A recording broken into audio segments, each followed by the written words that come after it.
Assalamualaikum warahmatullahi wabarakatuh. Selamat pagi para pendengar radio kesayangan kita ya, Radio Tuntung Pandang 102,3 FM dan sahabat pelajar dimanapun berada. Kembali bersama kami tentunya tim pengajar dari MGMP PPKN SMP MTS Kabupaten Tanah Laut pada pagi yang menjelang siang ya, yang cukup panas ini ya. Kita hadir untuk menemani sahabat pelajar yang ada di Kabupaten Tanah Laut ya, belajar masih dalam kondisi pandemi COVID-19. Melalui program Badatang ini mudah-mudahan bermanfaat buat anak-anak kami dimanapun berada, menambah ilmu untuk kita semua ya, tentunya tidak hanya untuk siswa maupun untuk para gurunya juga. Kemudian untuk hari ini kita ditemani, tadi sudah disampaikan oleh Mas Ferry ya, ada Pak Saiful, ada Ibu Mariana Kurung dan saya sendiri dia ya, yang hari ini akan menyampaikan ya materi tentang norma dan keadilan. Sebelum masuk ke materi ya, saya mau bertanya dulu ini ya, Bapak Saiful dan Ibu Mariana, selama pandemi COVID ini yang sudah hampir 2 tahun ya lamanya ya. Iya betul sekali. Ketika nantinya kita dihadapkan dengan pembelajaran yang tadinya melalui daring dari jarak jauh, kemudian kita nanti akan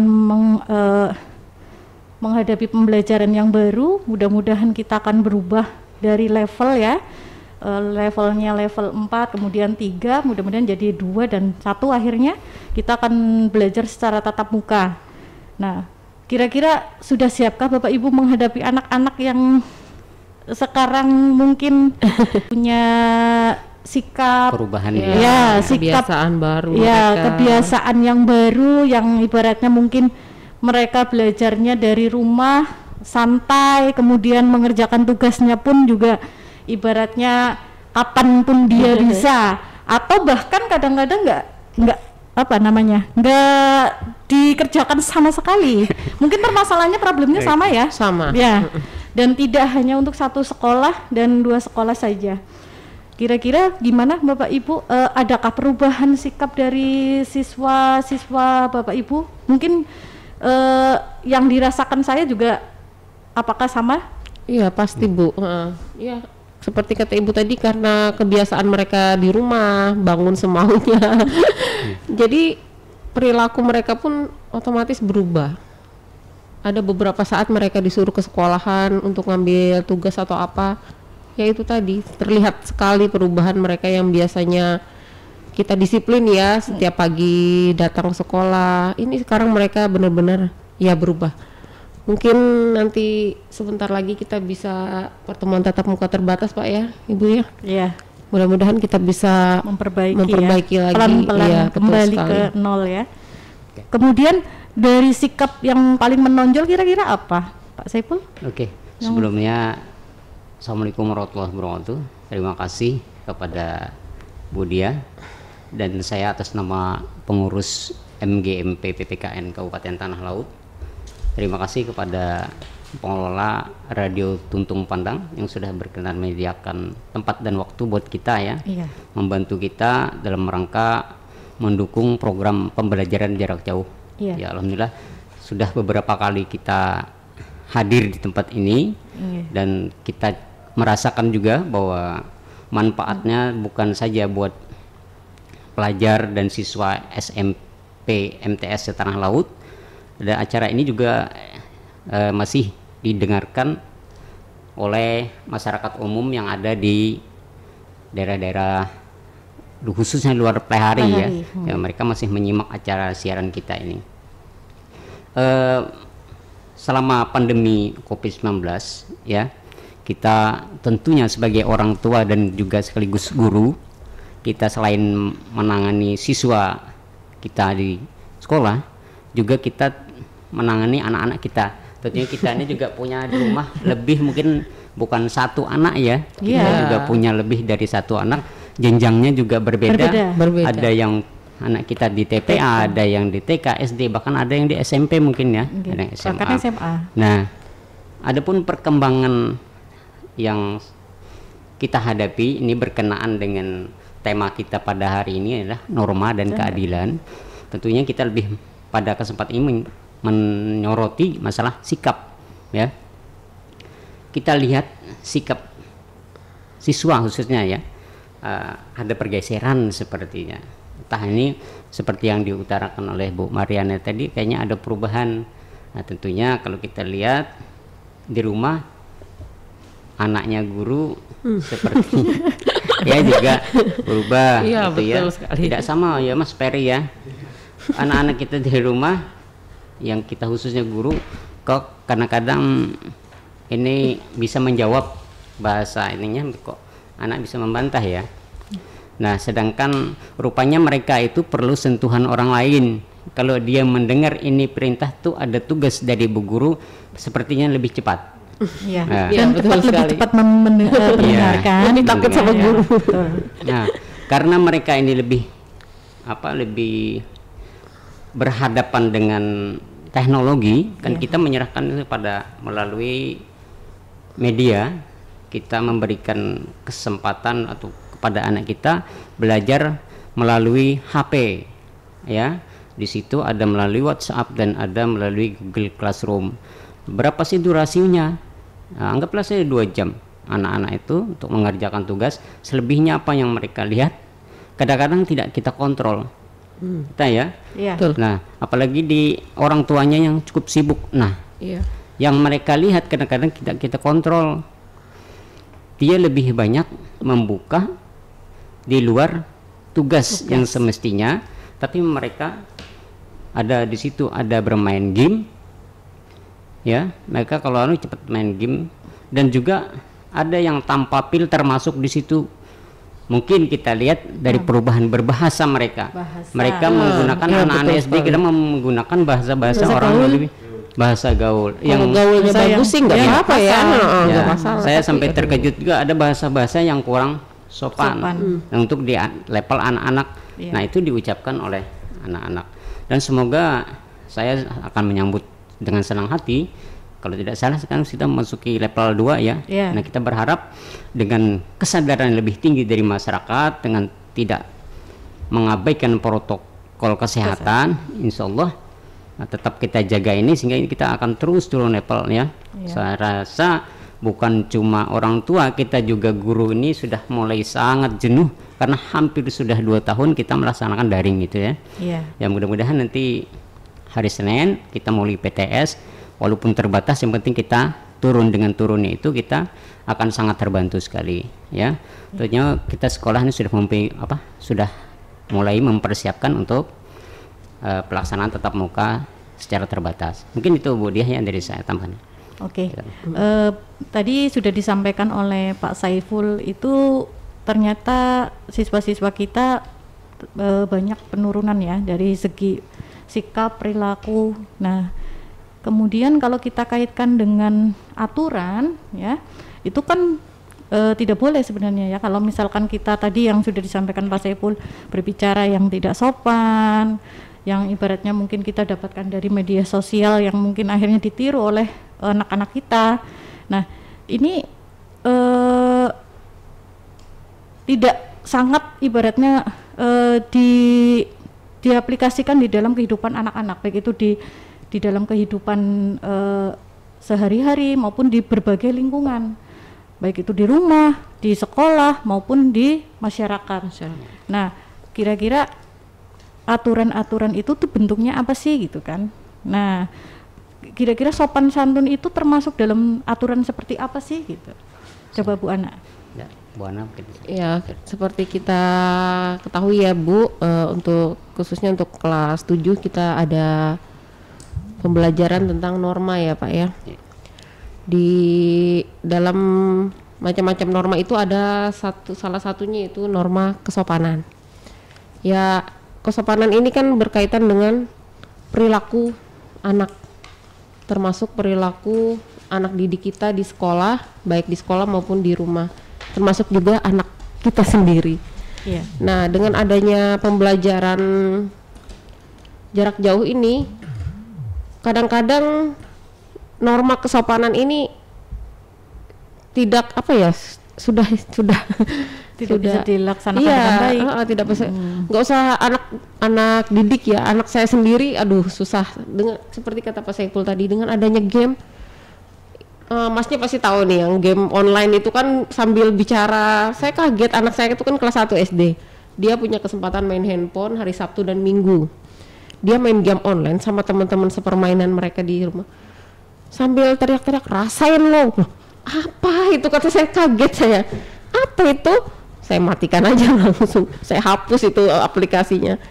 Di sini terlihat jelas ya Bapak Ibu ya, bahwa apa ya, secara tidak langsung kalau kita pembelajaran tatap muka itu kita bisa memberikan sedikit, bahkan banyak sekali aturan-aturan atau norma-norma yang bisa kita apa ya namanya, kita bisa bagikan, kita contohkan kepada anak didik kita. Iya. Norma kesopanan, norma agama, norma kesusilaan, dan norma hukum. Iya, itu nanti macam-macamnya ya. Kita bisa memberikan bayangan pada anak-anak. Ini loh yang harus kita lakukan dalam kehidupan kita sehari-hari. Oke, itu di macam-macam normanya ya. Iya. Nah, tapi saya tanya dulu ke mungkin Pak Saiful, arti norma itu sendiri itu apa Pak Saiful? Sebenarnya kalau secara gampang ya, sangat mudah sekali untuk diingat bahwa norma itu adalah aturan atau kaidah yang berlaku di dalam masyarakat, yaitu tentang mana yang baik dan mana yang kurang baik gitu. Iya. Ya, sebenarnya seperti itu Bu Dia. Terus kemudian yang tadi sudah disebutkan nama Ibu Mariana ya, jadi macam-macam norma itu ada 4 ya. Ya, nah, ada 4 norma agama, norma kesopanan, ada norma kesusilaan, kemudian ada norma hukum. Nah, sekarang Ibu bisa nggak, Bu Mariana ya? Iya. Ibu bisa mencontohkan nggak masing-masing dari norma itu kemudian memiliki sanksi atau tidak? Iya. Kita mulai dari norma agama ya. Norma agama itu kan peraturan hidup yang bersumber dari Tuhan Yang Maha Esa ya. Peraturan itu berkaitan dengan agama kita masing-masing. Karena tiap agama itu peraturan dan ya aturannya itu kan berbeda ya. Jadi tapi pada intinya bahwa norma agama itu peraturan yang berasal dari Tuhan. Karena itu berasal dari Tuhan, otomatis segala perbuatan kita baik dan buruk itu Tuhan tahu, Tuhan mencatat ya. Mungkin asistennya yang mencatat, kita tidak tahu. Kalau norma agama itu karena berkaitan dengan aturan dari Tuhan, sanksinya ada, tapi secara tidak langsung ya. Kalau kita melanggar, kita akan mendapatkan sanksi berupa dosa, dan yang nantinya akan kita pertanggungjawabkan bila kita sudah meninggalkan dunia ini. Nah, kalau norma, contohnya dulu. Oh ya, contohnya. Kalau norma agama, contoh yang perbuatan yang menurut ya, yang sesuai dengan norma agama ya, seperti kalau kita sehari-hari menjalankan perintahnya, menjauhi larangannya, contohnya beribadat.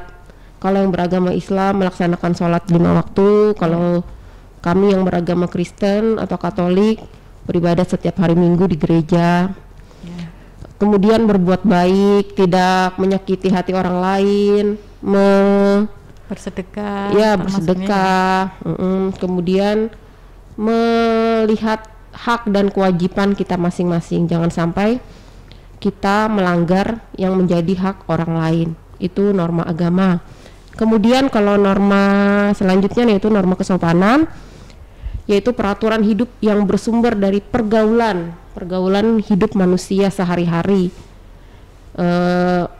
Itu pun ada sanksinya, tapi namanya pergaulan hidup sehari-hari itu sanksinya bukan sanksi yang seperti dihukum atau di apa, tapi bila kita melanggar, kita akan mendapatkan perasaan yang tidak nyaman atau penilaian dari orang.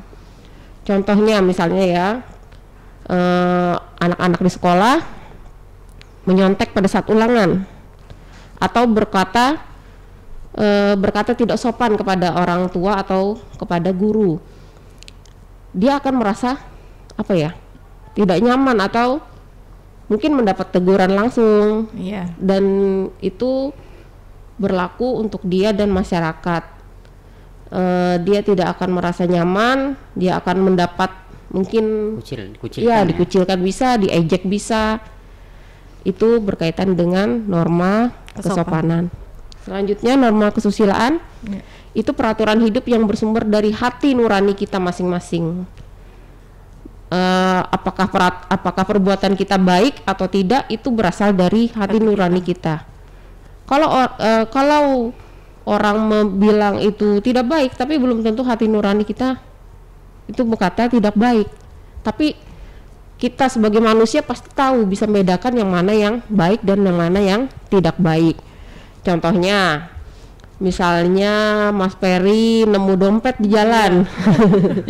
Kira-kira hati nurani Mas Peri ambil atau tidak?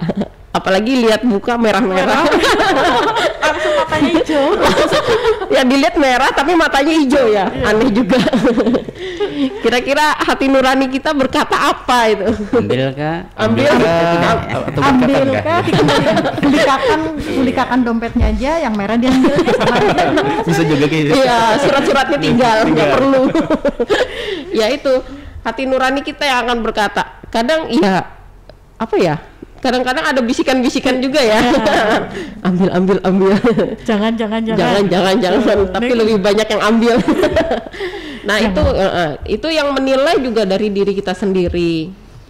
Sanksinya itu tadi, perasaan kita tidak nyaman. Kalau kita ambil, mungkin ya sepanjang tidur, aduh tidak tenang ini.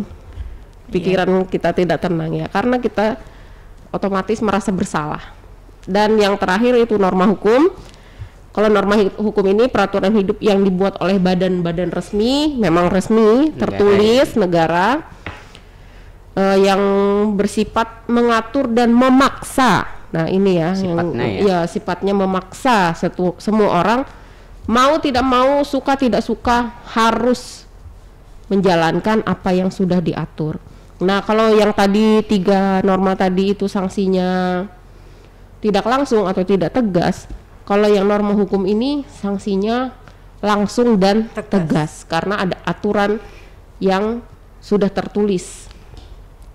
Contohnya ya, misalnya melanggar hukum, gak usah jauh-jauh, misalnya kita tidak memakai helm pada saat berkendara, ada polisi stop, langsung ditindak saat itu juga. Apakah kita akan denda atau seperti apa? Sanksinya berupa denda ya? Iya, sanksinya denda.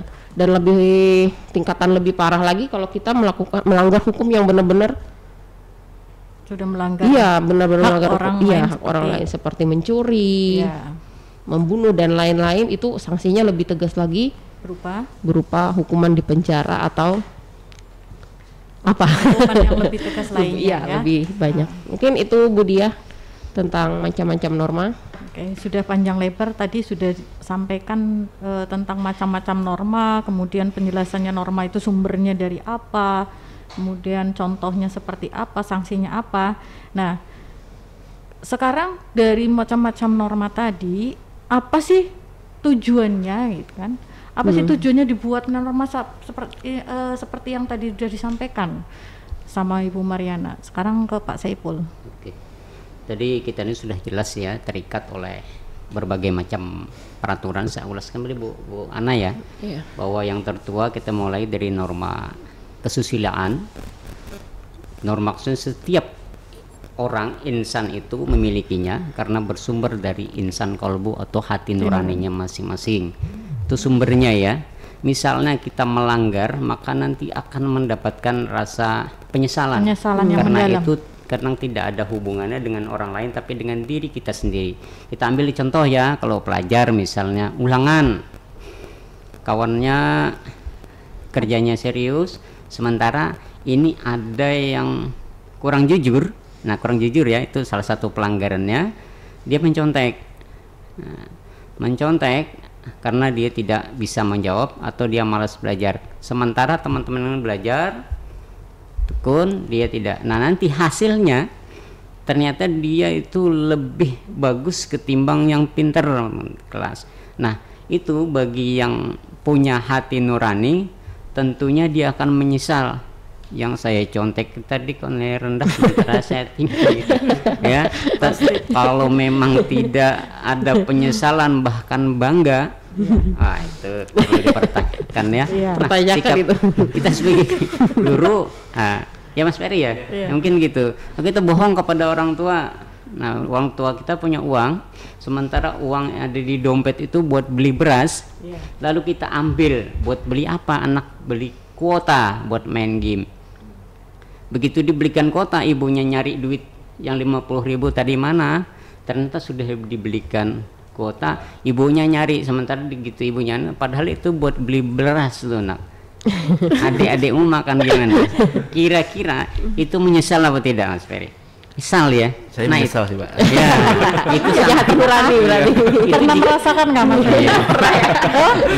Zamannya dulu waktu sekolah. Ya, itu Bu Ana ya. Iya. Nah, itu kan dia tidak diberi sanksi, tapi dari hati nuraninya sendiri merasa menyesal. Sementara kalau kita mengerjakannya yang baik, kita belajar dengan sungguh-sungguh, nilai kita bagus, kita mengerjakan secara jujur, kadang kita akan bangga ya, bangga. Nah, itu untuk kesusilaan. Sopan santun yang kedua itu bersumber dari masyarakat. Tentunya karena kita ini majemuk atau beraneka ragam di Indonesia, masing-masing masyarakat kan berbeda ya sopan santunnya. Iya, betul. Tidak sama ya. Tergantung tempat untuk adat. Tradisi orang, maaf ya, kita sebutnya orang Jawa itu baik, belum tentu di tempat lain itu juga di tempat kita tidak bagus, belum tentu di tempat lain juga sama. Iya, betul. Itu tadi kan sumber dari sopan. norma kesopanan Ya, kan pergaulan masyarakat. pergaulan. Masyarakat Tinggal kita sekarang ya, kita di mana bumi dipijak, di situ langit dijunjung. Kalau dia nunjuk, di sini kalau nunjuk tangan kiri ternyata tidak sopan. Iya. Ya. Kalau di tempat lain kan biasa aja nunjuk kayak tangan kiri. Kadang-kadang kita nunjuk pakai mulut itu biasa. Nah, tapi di beberapa daerah masyarakat lain kadang-kadang itu disebut kurang sopan, gitu ya. Nah, berludah di sembarangan itu, berkata-kata kotor. Nanti orang kadang nggak menegur kita, tapi gitu kita mendekat mereka langsung menjauh. Itu sanksinya berupa pengucilan, ya. Nah, mungkin itu yang saya tambahkan. Kalau norma hukum agama mungkin sudah jelas ya Bu ya. Mungkin itu Bu dia. Tujuannya tadi? Dari norma. Tujuan dari norma. Tujuan. Nah, adapun tujuannya norma ini adalah untuk mengatur tingkah laku kita di dalam masyarakat sehingga tercipta ketertiban dan keharmonisan di dalam masyarakat itu sendiri. Mungkin itu Bu Dia ya. Iya. Silakan Bu Dia, kembalikan. Oke, terima kasih. Dari tujuan norma tadi ya, yang namanya norma, kalau misalkan kita lakukan terus kemudian jadikan kebiasaan ya, nantinya kalau yang baik tentunya ya, kalau yang baik itu akan baik, tapi kalau yang jelek jangan jadikan kebiasaan. Nah, karena kebiasaan itu kan perbuatan yang dilakukan berulang-ulang. Contohnya tadi kan kalau misalkan kita selalu berbicara satu kata yang tidak sopan, kemudian diterapkan secara terus-menerus, dilakukan secara terus-menerus, jadinya akhirnya jadi kebiasaan yang tidak baik ya. Tapi kalau hal-hal yang baik dilakukan secara terus-menerus, misalnya kita rajin bersedekah, dilakukan terus-menerus, itulah yang baik. Nah, ini yang harus memang benar-benar ditekankan ya kepada anak didik kita, bahwa pentingnya dari norma, tujuan dari norma tadi yang sudah disebutkan Pak Saiful adalah untuk menciptakan masyarakat yang tentunya aman, tentram ya, kemudian harmonis dan damai tentunya. Nah, kemudian timbul akibat apa? Timbul akibat apa?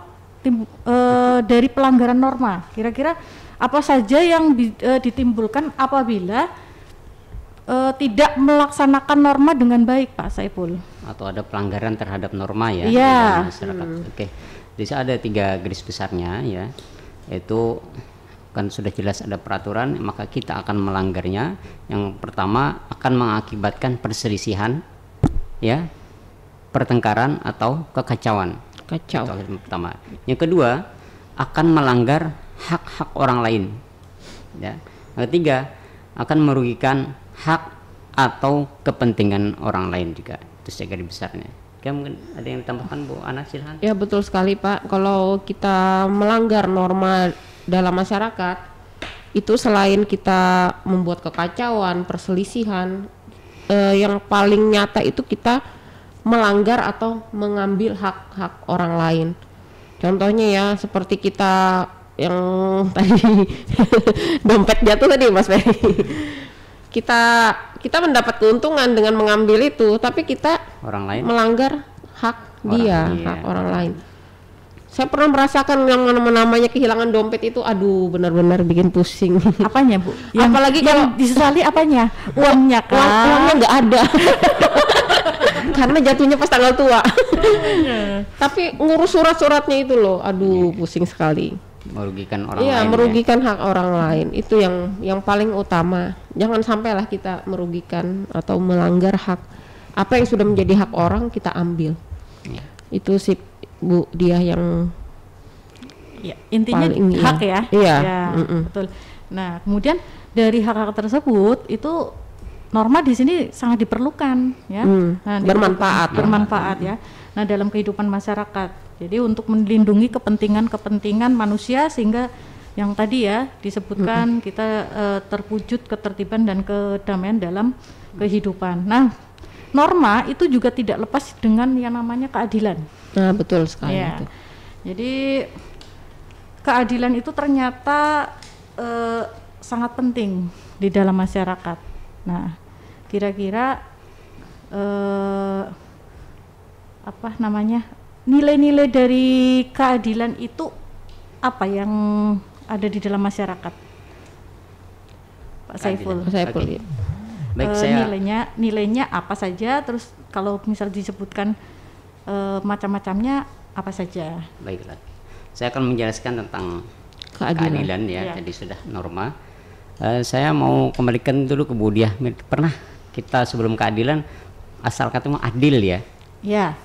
Adil nggak? Kita kadang di rumah, wah nggak, ibu nggak adil bilang. Iya, Kita misalnya punya anak Iya, tiga betul. di rumah ya, ada yang usianya berbeda, tingkat pendidikannya juga berbeda. Ada yang sekolah di TK, SD, ada yang SMP, nggak usah kerja SMA ya. Ya. Jenis kelaminnya juga beda-beda. Nah gitu sebelum artinya dulu kita kadang implementasikan anak protes, mama ini nggak adil. Jadi yang disebut adil tuh gimana sih? Bisa jawab nggak? Nah misalnya kita punya anak, saya bayangkan punya anak tiga yang tingkatannya berbeda-beda dan jenis kelaminnya berbeda, itu begitu berangkat ke sekolah kita kasihkan mereka uang saku yang sama.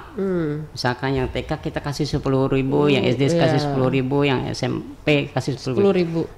Apakah itu bisa dikatakan adil, Bu? Secara nominal adil ya. Adil.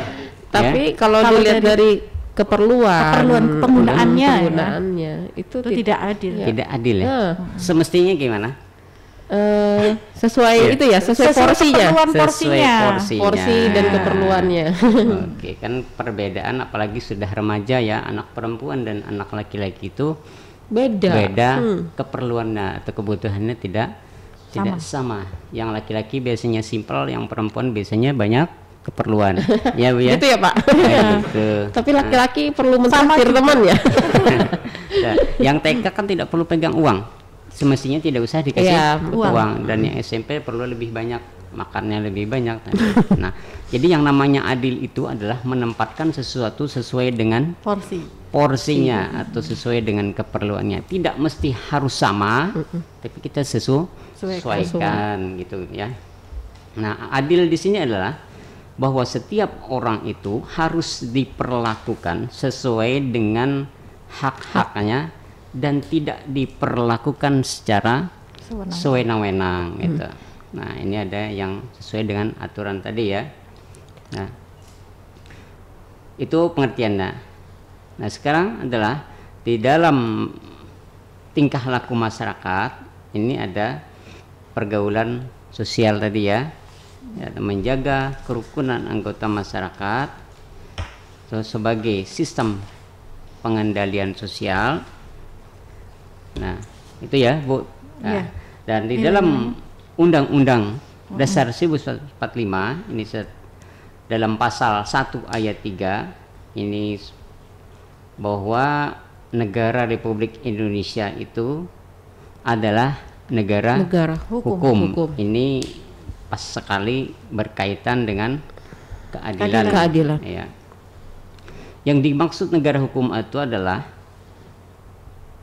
bahwa segala sesuatu baik tindakan maupun pembentukan lembaga negara pada hukum tertulis atau tidak tertulis.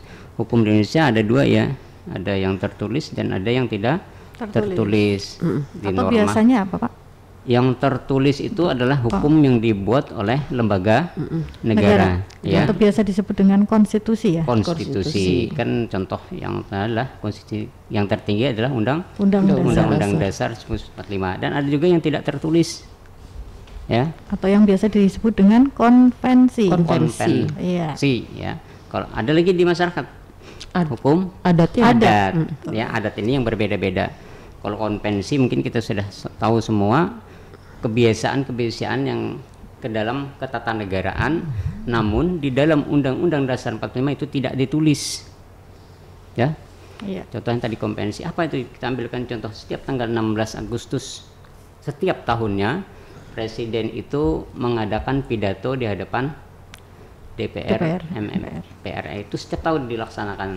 Padahal itu tidak ada di dalam Undang-Undang Dasar 45. Nah, negara hukum itu mengandung 3 unsur. Ini menurut APDC. Yang pertama itu supremacy of law dalam bahasa ini, ya.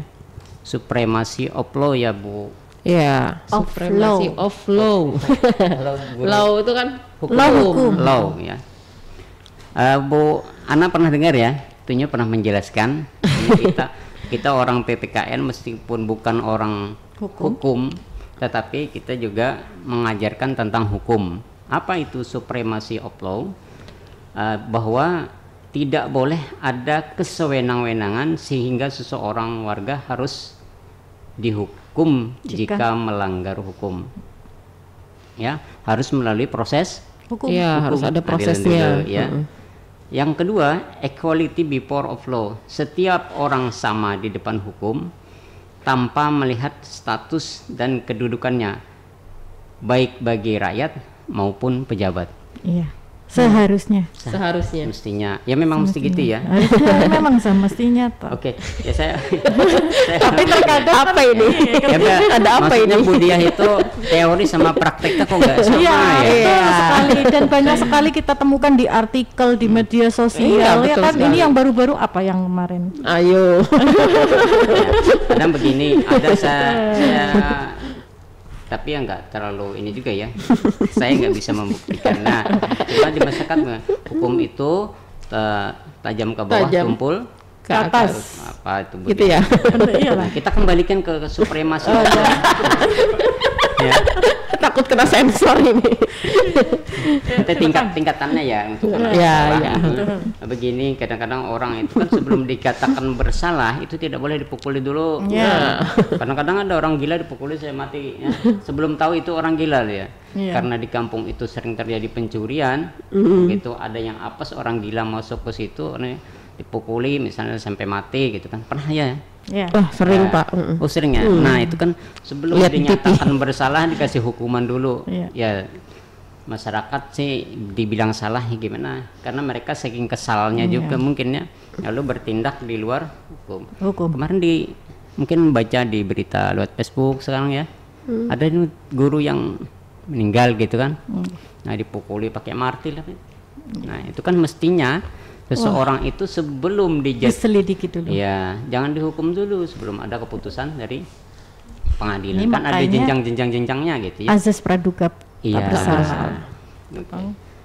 Equality before law tadi tanpa mengenal tingkatan lapisan jabatan masyarakat itu harus diberikan, jika itu melanggar peraturan terlebih hukum harus sama sanksinya.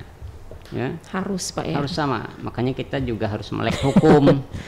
Kadang-kadang kita tidak paham hukum. Ya betul sekali. Banyak masyarakat Iya. tidak Prosesnya. paham hukum, akhirnya ya itu. Iya, Ya, ini yang terjadi. pintar hukum soalnya kan beliau juga sarjana hukum. Oh gitu ya. Kita pernah belajar hukum aja, pengen tahu hukum itu seperti apa sih, ya, gitu. Ternyata rame, ya, walaupun sulit karena Rame dan pusing. kita Indonesia ini masih mengikuti hukum Barat. Barat, warisan Belanda. Warisan gitu. Belanda. Bukan miklik sendiri ya, buatan sendiri ya Pak Ya, Saiful. kenapa masih dipakai gitu? Karena masih dianggap sesuai. Bukan kita tidak bisa, nih, Tidak bisa membuat sendiri Pak ya? bukan. Bukan. Karena saya tanyakan kenapa sih masih pakai, apa kita tidak bisa bikin sendiri? Masih sesuai. Orang Indonesia ini pintar ya. Saya tanya Rigi, karena saya orang penasaran kenapa sih ini orang Indonesia pintar, dia bahkan diakui dunia. Pintarnya apa? Pintar mencari kelemahan pintar. Iya, iya, Terus sampai iya. belajar. Oke, kita belajar lebih lanjutkan. dalam, Bu. Iya. Tadi menurut Desi tadi 3 unsur, itu unsur yang ketiga ada human rights. Apa ya? Human rights apa Bu Ana ya? Apa itu Pak? Human. Human. Iya. Human. Atau hak asasi Manusia. itu dalam undang-undang atau keputusan pengadilan, ya, harus menjunjung tinggi hak asasi manusia Karena kita memiliki hak yang sama di depan hukum ya. Betul sekali. Oke, secara garis besarnya kita kembalikan ke fungsi norma hukum adalah sebagai berikut. Fungsinya yaitu memberikan pengesahan atau legitimasi terhadap apa yang berlaku di dalam masyarakat hukum, ya. Yang kedua, fungsi hukum sebagai alat atau rekayasa masyarakat. Yang ketiga, fungsi hukum sebagai sarana pembentukan masyarakat, khususnya sarana pembangunan. Yang keempat, fungsi hukum sebagai senjata dalam konflik sosial. Ini menurut Donald Albert, ya, Franz Maramis. Mungkin waktu kita gimana Bu dia? Karena panjang ya. Iya. Bisa kita masih ada Bu ya? Ya, jadi tadi yang sudah disebutkan Pak Saiful, paling menambahkan sedikit Pak tentang nilai-nilai keadilan. Bu Ana bisa menambahkan Ya, lebih cepat lagi keadilan tentang nilai ya. keadilannya. Keadilan itu nilai-nilainya ada 3. Saya bacakan aja Bu ya, sambil karena waktunya tinggal sedikit ya. Nggak kerasa ya. Ya. Yang pertama, keadilan distributif, yaitu suatu hubungan keadilan antara negara dengan warga negaranya. Dalam arti pihak negara yang wajib ya di sini memenuhi keadilan dalam bentuk keadilan membagi dalam bentuk kesejahteraan, bantuan, subsidi dan kesempatan hidup bersama yang didasarkan atas hak dan kewajiban. Jadi di sini dikatakan bahwa pihak negara itu wajib memenuhi keadilan bagi masyarakatnya. Yang kedua itu keadilan legal, yaitu hubungan keadilan antara warga negara terhadap negara, dan pihak warga negara wajib memenuhi keadilan dalam bentuk mentaati peraturan perundang-undangan yang berlaku. Jadi kalau distributif tadi negara wajib memenuhi keadilan masyarakatnya, dan keadilan legal ini warga negara itu wajib memenuhi keadilan dalam bentuk mentaati peraturan yang sudah dibuat. Jadi ada timbal baliknya. Iya. Yang ketiga itu keadilan komutatif, yaitu suatu hubungan keadilan antara warga yang satu dengan warga yang lain secara timbal balik. Jadi hubungannya dengan antar warga negara. Iya. Itu saja Bu Dia. Oke, terima kasih. Jadi tadi sudah dijelaskan lebih dalam tentang keadilan, yang tadi juga sudah ibaratnya disampaikan bahwa yang namanya norma itu tidak terlepas dari yang namanya keadilan. Nah, dari menurut pandangan hukum, ya, keadilan itu mengandung arti bahwa adanya jaminan negara terhadap anggota masyarakat untuk mendapatkan apa yang menjadi haknya dan memperoleh perlakuan yang sama di hadapan hukum. Nah, itu titik beratnya. Nah, kemudian di akhir ini kita sampai di penghujung ya, hari ini yang kita sampaikan itu tentang perilaku norma yang sesuai dalam kehidupan sehari-hari. Nah, ini yang harus ditekankan kepada anak didik kita di rumah. Iya betul sekali Bu Dia. Iya betul. Jadi apa saja sih kira-kira perilakunya yang harus mungkin diterapkan dan dijadikan budaya ya, dijadikan budaya agar itu melekat di dalam diri anak didik kita agar selalu melaksanakan dimanapun dia berada. Nah, kira-kira apa saja, Pak Saiful atau Bu Mariana? Silakan. Gimana Pak? Ya kalau dari saya sih yang harus ditekankan pada anak didik kita itu ada budaya, yang pertama budaya malu ya. Malu untuk berbuat yang tidak baik. Kalau setiap anak tahu yang namanya malu, otomatis dia akan berbuat yang baik. Contohnya, dia malu kalau terlambat ke sekolah. Dia malu untuk tidak mengerjakan tugas. Kalau dia punya budaya malu itu sudah melekat dalam diri masing-masing, otomatis dia akan, oh saya nanti kalau tidak mengerjakan tugas saya akan malu terhadap guru, mempermalukan orang tua juga. Otomatis dia akan mengerjakan atau menjalankan yang menjadi kewajiban dia. Itu ya Bu Dia, kalau menurut saya. Kemudian yang kedua itu budaya, selain budaya malu, budaya tertib. Kalau kita sudah dalam diri kita sudah ditanamkan budaya tertib, disiplin, otomatis apa yang sudah menjadi tugas dan kewajiban kita sehari-hari itu pasti akan kita laksanakan dengan penuh tanggung jawab. Karena kalau saya tidak mengerjakan atau dalam diri saya sudah tertanam saya tidak tertib, pasti ada akibat-akibat yang akan saya terima. Itu akan mempermalukan diri saya dan juga orang-orang yang di sekitar saya, terutama untuk orang tua saya. Itu ya yang perlu kita tanamkan dalam diri peserta didik kita. Mungkin bisa ditambahkan Pak Saiful atau Bu Dia sendiri. Baik, terima kasih Bu Ana. Baik sahabat pendengar 102,3 FM mulai tadi nggak sama ya. Fokus ya. Sampai nggak nyapa lagi sesuai. Mendengarkan celotehan kita di sini ya. Iya. Ya hampir 60 menit ya. Sudah kita ya. Moga tetap setia ya. Tetap semangat di akhir ini ya. Ya. Mudah-mudahan tetap semangat ya. Kita juga tetap semangat. Baik, yang diperlukan adalah sikap patuh. Nah, ini yang susah ya. Jadi bukan norma ini bukan hanya diberikan lewat kata-kata saja, tapi yang sangat diperlukan adalah teladan. Seseorang tuh kadang bisa memberikan contoh tetapi tidak bisa dijadikan contoh. Itu yang sulit ya. Misalnya dalam masa Covid ini kita menyuruh siswa kita untuk memakai masker, cuci tangan, jaga jarak. Sangat mudah sekali kita ya. Ayo pakai masker, ayo pakai. Sementara kita ini pakai tidak. Ya, kadang-kadang kita saking asiknya ngobrol, nah, lepas. Di hadapan siswa kita lepas masker. Ya. Nah, itu. Nah, jelas sekali sudah dalam masyarakat kita terikat oleh berbagai macam norma, kesopanan ada, kesusilaan ada, agama ada, hukum ada.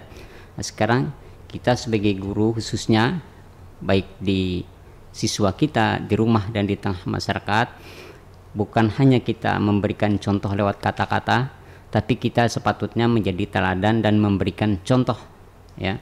Bukan dengan kata-kata lagi, bagaimana kita bersikap, bertutur kata. Nah, itu yang mungkin lebih efektifnya seperti itu. Tidak usah banyak kata-kata, tapi kita kasih contoh. Langsung ya. Jadi, apalagi guru PKN ya. Nah, melihat sikapnya. Sikapnya. Jadi itu ya, jadi panutan. Panutan di masyarakat. Arti khususnya bagi siswa kita. Jadi kita patuhi ya apa yang sudah kita sampaikan. Kita mulai dari diri kita sendiri. Begitu Bu Dia, silakan. Ya, betul. Jadi yang namanya guru tuh kalau orang Jawa tuh digugu dan ditiru. Iya. Ya. Guru ya. Ya Mas Ferry. Digugu dan ditiru ya. Itu gurunya loh rajin cuci tangan pakai sabun, rajin pakai masker, tapi koleksi masker banyak sekali ya. Ganti-ganti ya tiap hari ya. Harus 2 lapis nanti. Kadang-kadang usil Mas Ferry ya. Kita pakai masker 2 lapis, kadang ada aja usil. Apa katanya? Lebay banget sih pakai 2 lapis. Padahal itu kan harusnya malah lebih bagus ya. Nah, apalagi saya sudah punya pengalaman alumni Pasiansus ya buat. Waduh luar biasa. Alumni. Mendingan kalau peribahasanya saya mendingan sesak pakai masker ketimbang nyesak di sana. Iya, betul Ana sekali. Luar biasa. Belum tentu kalian bisa ya kalau sudah masuk belum ini tentu pengalaman bisa kedua ya? bertahan. Kalau saya bukan. Mas Kalau Fahri? saya anak istri malaman. Saya iya, yang bilang betul. penting. Saya belum pernah. Alhamdulillah. Tapi bersyukur, alhamdulillahnya Mas. Pasiansus sudah ditutup, Pak. Nah, betul sekali. Alhamdulillah. Jadi itu kabar bahagianya di tanah laut ya. Amin. Betul Alhamdulillah. sekali. Itu yang ditunggu-tunggu kita. Semoga ya. Semoga. Iya. Yang penting masyarakatnya tetap menjalankan prokes ketat. Mm. Walaupun ditutup, kalau masyarakatnya abai, Ya sama saja. Iya. Nanti ada lagi gitu. iya, enggak. Jangan lengah ya, tetap waspada ya Bu. Tetap Tetap waspada. waspada. Silakan Bu Dia. Paling tidak kan yang apa namanya yang tadi yang ringan saja yang bisa dilakukan jadi prokes 3M Iya. tadi ya yang harus benar-benar dilaksanakan dengan baik biar ibaratnya kita terhindar dari COVID-19 dan ibaratnya levelnya semakin turun Iya, keadaan semoga. seperti normal kembali ya. Nah itu yang diharapkan.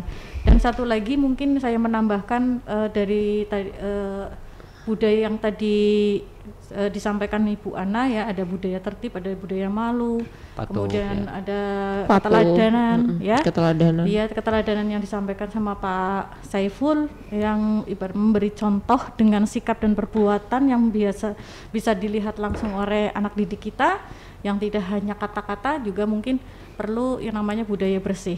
Apalagi kita dihadapkan pada kondisi yang COVID seperti ini ya.